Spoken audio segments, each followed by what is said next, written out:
सुद्धा वाजवले, मरता पूर्ण डॉक्टर म्हणले गाठी झाल्या, सगळे मरणार, आणि प्रार्थना केल्यास वचन सांगितलं, झटक्यामधून भूत निघून गेले.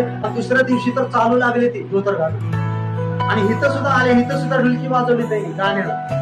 हालेलुया. आणि परत फेलोशिपला आले नाही, तर 100 दिवस पळला नाही, आणि परत तिकडच भटकले बकरे 2 बकऱ्याचा कार्यक्रम, आणि बकरे खाल्ली की तुला उठलंच नाही. देव तुम्हाला आरोग्य देतो, त्याचा फायदा घ्या. येशूने जसं सांगितलं त्या स्त्रीला याच्या पुढे पाप करू नको, तसं आमची एक रिक्वेस्ट आहे. चमत्कार देव तुमच्या जीवनात मोठा करल, पण परत मूर्ती पूजेमध्ये, पापामध्ये, चुकीच्या गोष्टीमध्ये, वाईट संगतीमध्ये, नशामध्ये जाऊ नका. देव अजून तुम्हाला उंच पदावर नेईल, उंच आशीर्वाद देईल, पण परत चुकीच्या गोष्टीमध्ये जाऊ नका.